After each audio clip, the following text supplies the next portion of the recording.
Kurnool bus ప్రమాదంతో రవాణా శాఖ అప్రమత్తమైంది. నిబంధనలకు విరుద్ధంగా తిరుగుతున్న బస్సులపై కొరడా ఝులిపిస్తున్నారు.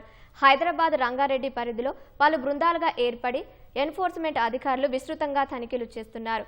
తనిఖీల సమయంలో ఏ అంశాలను పరిగణలోకి తీసుకుంటారు లాంటి అంశాలను మా ప్రతినిధి శ్రీపతి శ్రీనివాస్ ప్రత్యక్ష ప్రసారం ద్వారా అందిస్తారు.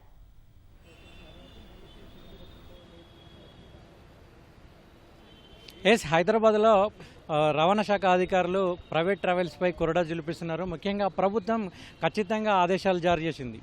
నిబంధనలకు విరుద్ధంగా తిరిగేటువంటి ప్రైవేట్ ట్రావెల్స్ని ఉపేక్షించేది లేదని. ఈ నేపథ్యంలోనే హైదరాబాద్ జేటీసీ రమేష్ సార్ ఆధ్వర్యంలో ఒక 8 బృందాలను ఏర్పాటు చేసి తనిఖీలు చేపట్టారు. మరి ఉదయం నుంచి కూడా తనిఖీలు చేస్తున్నారు. ఎట్లా జరుగుతున్నాయి ఆయన అడిగి తెలుసు. సరే, ముందు ఈరోజు ఉదయం నుంచి కూడా తనిఖీలు చేపడుతున్నారు. తనిఖీల్లో భాగంగా మీరు ఏమేమి అంశాలని పరిశీలిస్తున్నారు? హైదరాబాద్ రంగారెడ్డి డిస్ట్రిక్ట్ మేడ్చల్ 3 జిల్లా అధికారులందరూ కలిసి, రవాణా అధికారులు కలిసి పొద్దున ఈరోజు మార్నింగ్ ఇన్కమింగ్ అంటే మేము అవుట్ గోయింగ్ బస్సులు సీజ్ చేయాలంటే ప్యాసింజర్స్ ఉంటారు, సో ఆపడం ఇబ్బంది అని ఇన్కమింగ్ బస్సెస్ ముఖ్యంగా ఈజీగా ఉంటుంది కదా, చెక్ చేయడం ఈజీ ఉంటుంది. ఈరోజు 3 జిల్లాలు కలిపి అందరు అధికారులు కలిపి 68 కేసులు రాశారు.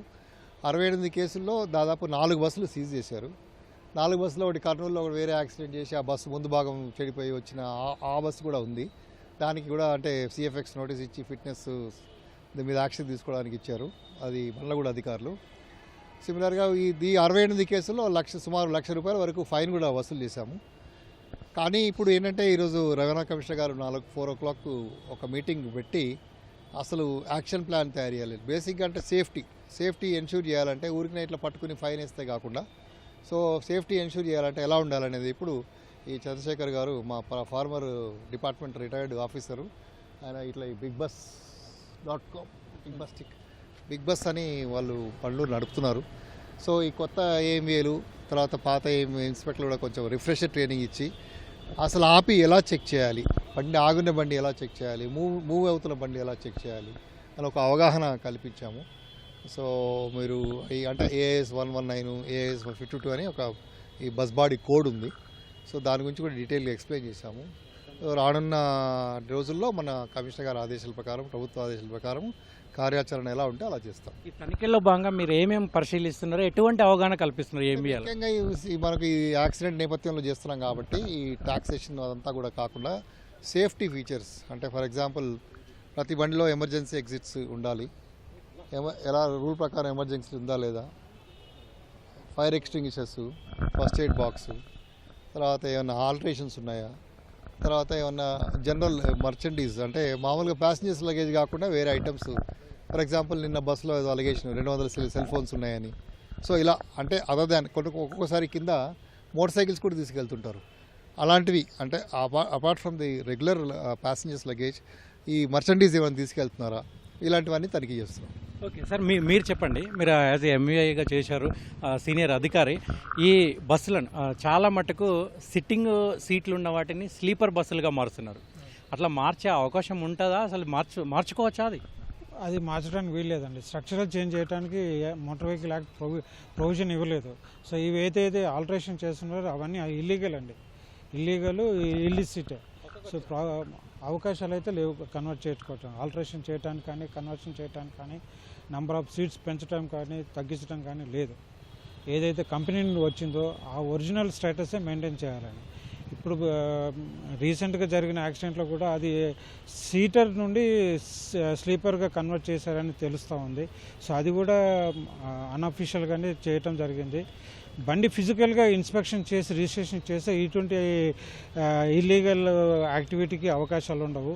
కానీ కొన్ని స్టేట్లో ఏం చేస్తున్నారంటే బళ్ళు ఇన్స్పెక్షన్ చేయకుండానే రిజిస్ట్రేషన్ చేస్తున్నారు. కాబట్టి ఫిజికల్గా బండిలో సీటింగ్ మోడలు స్ట్రక్చర్ ఎలా ఉందో తెలియట్లేదు. కాబట్టి ఈ అవకాశాలు ఉంటూ ఉన్నాయి సార్. సార్, ముఖ్యంగా ఈ స్లీపర్ బస్సుల్లో నిన్న జరిగినటువంటి ప్రమాదాన్ని చూసుకుంటే ఒక్క మనిషే అటు ఇటు వెళ్ళలేని సిచ్యువేషన్ ఉంటుంది. ప్రమాదం జరిగినప్పుడు ఒక్కసారి అందరూ బయటికి రావాలంటే ఎట్లా సార్? సాధ్యం కావట్లేదు కదా. ఎట్లా సార్ ఇప్పుడు చూసుకుంటే సార్ ప్రమాదం జరిగినప్పుడు ఇన్స్టెంట్గా దాంట్లో ఉన్న ప్రతి ప్యాసింజర్ ఎస్కేప్ అవడానికి అవకాశాలు ఉన్నాయి. అతను పై బర్త్లో పడుకున్న ప్యాసింజర్ కానీ కింది బర్త్లో పడుకున్న ప్యాసింజర్ కానీ ఎస్కేప్ అవడానికి 100% అవకాశాలు ఉన్నాయి. ఎందుకు అంటే ప్రతి గ్లాస్కి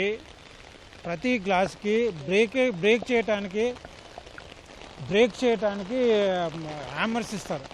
ప్రతి ప్యాసింజర్కి యాక్సెసిబిలిటీ ఉంది కాబట్టి బ్రేక్ చేసుకొని ఎస్కేప్ అవడానికి ఉన్నాయి. ఇన్ అడిషన్ 5 ఎగ్జిట్స్ ఉంటాయి. ఒకటి ఎమర్జెన్సీ ఎగ్జిట్ రైట్ సైడ్లో ఉంటుంది. ఒకవేళ వాల్వో వెహికల్ కానీ స్కానియా వెహికల్ కానీ అయితే in between front axle rear యాక్సిల్కి డ్రైవర్ సైడ్లో ఉంటుంది. ఇది ఉంటుంది. ఇంకోటి ఏంటంటే minimum 2 hatches escape hatches roof టాప్లో ఉంటాయి. ప్లస్ మెయిన్ ప్యాసింజర్ ఎంట్రన్స్ ఉంటాయి. So total there are 5 exits ఉంటాయి. ప్లస్ ఎవ్రీ గ్లాసు బ్రేక్ చేయడానికి అవకాశాలు ఉన్నాయి. కాబట్టి ప్యాసింజర్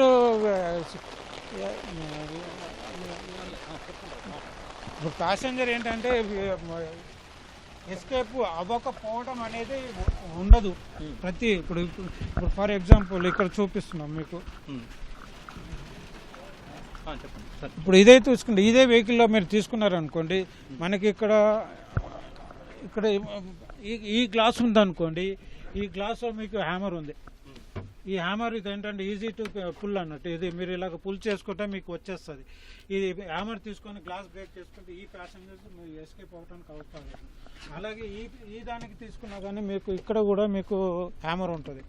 సో ఈ హ్యామర్ తీసుకొని అది బ్రేక్ చేసుకుంటే ఈ ప్యాసింజర్ ఎస్కేప్ అవడానికి ఉంటుంది.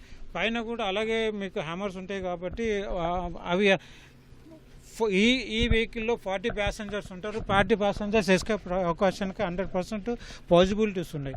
క్యాజువాలిటీ అనే దానికి అవకాశం లేదు. ఏదైతే ఈ బస్సులో ఉన్నాయి సార్, ప్రతి బస్సులో స్లీపర్ బస్సులో ఇటువంటి ఫెసిలిటీస్ లేకపోవడం వల్లనే ప్రమాదాల నుంచి ప్రయాణికులు బయటపడట్లేదు. అటువంటి బస్సుల మీద ఎటువంటి చర్యలు తీసుకోవాలంటారు? ఇప్పుడు ఏంటంటే ఈ రోజు వరకు మనం వాల్వో బస్సులే కానీ స్కానియా బస్సులే కానీ యాక్సిడెంట్ జరిగిన దాంట్లో చూసుకుంటే అన్నీ ఆల్టరేషన్ చేసిన వెహికల్స్లోనే యాక్సిడెంట్ అయినాయి. కాబట్టి ఫ్యాక్టరీ బిల్ట్ వెహికల్లో ఈ రోజు వరకు ఒక్క యాక్సిడెంట్ కాలేదు. సో అందు గురించి అక్కడ పాసిబిలిటీ ఆఫ్ ఎస్కేప్ తగ్గిపోయింది. ఎమర్జెన్సీ ఎగ్జిట్ కూడా కవర్ చేస్తున్నారు కాబట్టి ఆ ఎమర్జెన్సీ ఎగ్జిట్ కూడా మనకి ప్యాసింజర్కి యాక్సెసిబిలిటీ లేదు. కాబట్టి అక్కడ ఆ ప్యాసింజర్స్ అదొక దానికి అది కాకుండా మళ్ళీ ఇంకోటి ఏంటంటే ఈ ఫైర్ రెసిస్టెన్స్ మెటీరియల్తో మనము ఈ బాడీ బిల్డ్ చేయాలి. ఈ ఇల్లిసిట్ ఆల్టరేషన్ చేసినప్పుడు ఏంటంటే ఇవి ప్రైవేట్ వర్క్షాప్లో చేపిస్తారు కాబట్టి వాళ్ళు ఫైర్ రెసిస్టెన్స్ మెటీరియల్ వాడరు. వాళ్ళ దగ్గర ఉన్న ఫైబర్ మెటీరియల్ కానీ మెష్ మెటీరియల్ కానీ వాడి బాడీ బిల్డ్ చేస్తారు. కాబట్టి ఇన్స్టెంట్గా ఫైర్ అంటుకోవటానికి స్ప్రెడ్ అవ్వటానికి 100% పాసిబిలిటీస్ ఉన్నాయి. కాబట్టి క్యాజువాలిటీస్ అనేవి పెరిగిపోతూ ఉన్నారు. అది మెయిన్ రీజన్ అండి ఇది యాక్సిడెంట్లో క్యాజువాలిటీస్ పెరగటానికి. అండ్ ప్రయాణికులు ప్రయాణించాల్సినటువంటి బస్సుల్లో సరుకు రవాణా చేస్తున్నారు, 2 వీలర్స్ని తీసుకెళ్తున్నారు, పేలుడు పదార్థాలు తీసుకెళ్తున్నారు. ఇట్లా తీసుకెళ్ళచ్చు అసలు? అది అంత ఇల్లీగల్ ఆపరేషన్ అండి. అదర్ దెన్ ప్యాసింజర్ లగేజ్ ఏ లగేజ్ తీసుకోవడానికి అవకాశాలు లేదు. ఒకవేళ ఎన్ఫోర్స్మెంట్లో ఒకవేళ తీసుకెళ్తున్నారని చూస్తే కనుక మనం బండిని సీజ్ చేసి లేదా బండిని సీజ్ చేయొచ్చు, డిటైన్ చేయొచ్చు.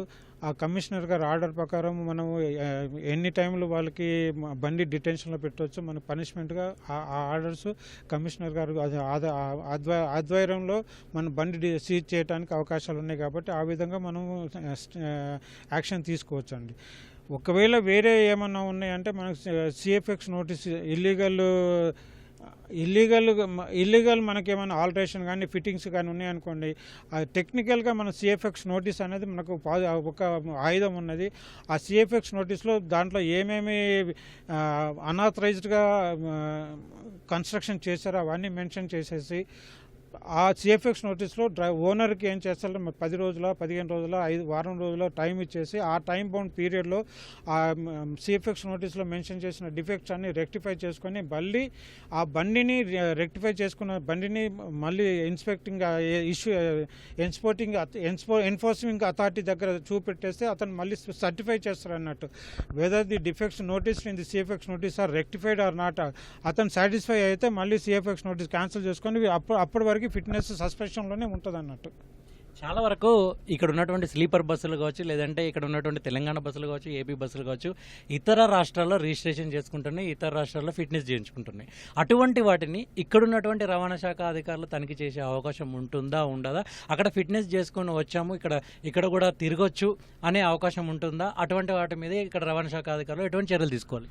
సో బండ్లు ఎక్కడ మన భారతదేశంలో ఎక్కడ రిజిస్ట్రేషన్ చేసినా ఎక్కడైనా తిరగొచ్చు అండి. మనం ట్యాక్స్లు కట్టుకుని ఎక్కడైనా తిరగొచ్చు, కానీ మనకు చెక్ చేసి ఎన్ఫోర్స్మెంట్ చేయకూడదనే రూల్ ఎక్కడ లేదు. వీ హ్యావ్ 100% మనకి పవర్ ఎన్ఫోర్స్మెంట్ పవర్ ఉంది కాబట్టి మనం చెక్ చేసేసి వాళ్ళు ఫిట్నెస్ ఇచ్చినా కానీ మనకి సాటిస్ఫై లేకపోతే ఆ సిఎఫ్ఎక్స్ నోటీస్లో మెన్షన్ చేసుకొని దాని ప్రకారము మనము బండిని వితోల్డ్ చేసి నియరెస్ట్ వర్క్షాప్ పంపించేసి ఆ డిఫెక్ట్స్ రెక్టిఫై చేసుకొని వీలు కల్పించవచ్చు. మనం మనకి వాళ్ళు ఫిట్నెస్ ఇచ్చినా కానీ మనం ఇక్కడ యాక్షన్ తీసుకుంటానికి అవకాశాలు ఉన్నాయండి.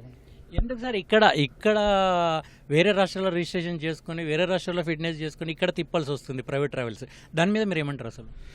ఇప్పుడు వేరే రాష్ట్రాల్లో రిజిస్ట్రేషన్ చేసుకొని మన రాష్ట్రంలో తిరగటము, మన రాష్ట్రం ఒక్కటానికే తిరగటానికి వీలేదు, అది ఇంట్రా స్టేట్ తిరగటానికి వీల్లేదు. వేరే రాష్ట్రాల్లో రిజిస్ట్రేషన్ చేసుకున్నారంటే మినిమం 2 స్టేట్స్లో తిరగాలన్నట్టు. బండి ఒకే స్టేట్లో తిరిగితే అది ఇల్లిసిట్ ఆపరేషన్ అవుతుంది. దాన్ని మనకి ఒకవేళ ఒకటే స్టేట్లో తిరిగితే మాత్రం మనం డిటెక్ట్ చేసేస్తే మన స్టేట్ లయబిలిటీ ట్యాక్స్ వాళ్ళు కట్టాల్సిందే అన్నట్టు. ఓకే, సరే సార్, థ్యాంక్ యూ. ఇది మొదటికైతే రవాణా శాఖ అధికారులు నిరంతరం అయితే తనిఖీలు చేస్తున్నామని అంటున్నారు. కేవలం తనిఖీలు మాత్రమే కాదు, అక్కడ ఉన్నటువంటి ఇప్పుడు కొత్తగా ఛార్జ్ చేసుకున్నటువంటి ఎంవీఐలకు అదేవిధంగా ప్రయాణికులకు కూడా ప్రమాదాలు జరగకుండా జరిగితే ఎటువంటి చర్యలు తీసుకోవాలి, ఎట్లా అప్రమత్తం కావాలనే దాని మీద కూడా అవగాహన కలిగిస్తున్నట్లు రవాణా శాఖ అధికారులు చెప్తున్నారు. ఇక్కడ తాజా పరిస్థితులు. Vote you.